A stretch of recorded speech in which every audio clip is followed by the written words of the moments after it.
Hello, and welcome back to Left Out, a monthly podcast that interviews the most interesting heterodox economists, political thinkers, and activists on the left. For the 6th episode of our second season, we sat down with the Marxist sociologist Erik Olin Wright.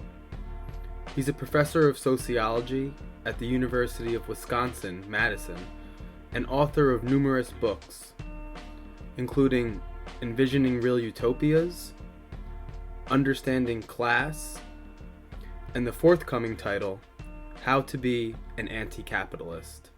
Here is a short clip from that episode, which will be released in full on Thursday, April 12th. The word class has been and is still used in a variety of ways.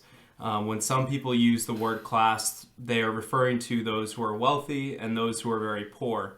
Others may use it to distinguish between those who are powerful and those who are powerless.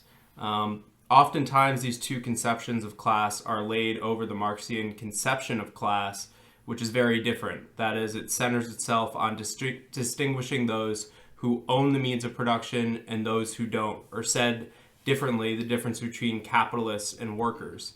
Can you briefly explain what you mean when you use the word class? So, of course, it often happens that there are words that have different meanings.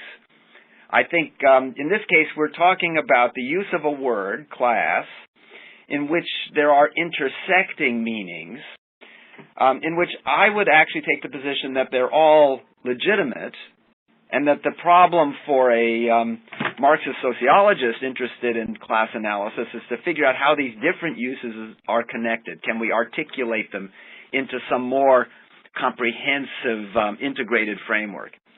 So here's a big cut between different ways that people use class. I like to refer to this as the distinction between gradational uses of class and relational uses of class. First, gradational. This is the most common way that people talk about it. Class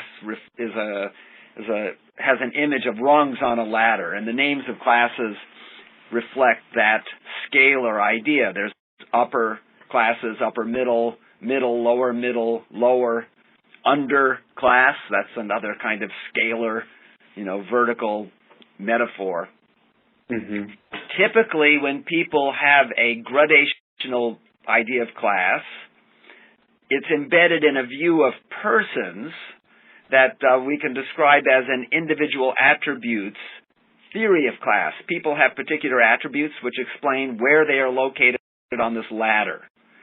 This is the most common usage. When politicians talk about a middle-class tax cut, all they're talking about is a tax cut that will affect people in the middle ranges of the income distribution. That's it. It's just somewhere in the middle.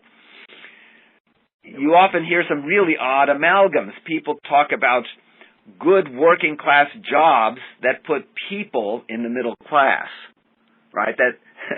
That's a kind of strange amalgam. It's on the one hand using a term working class, which isn't scalar.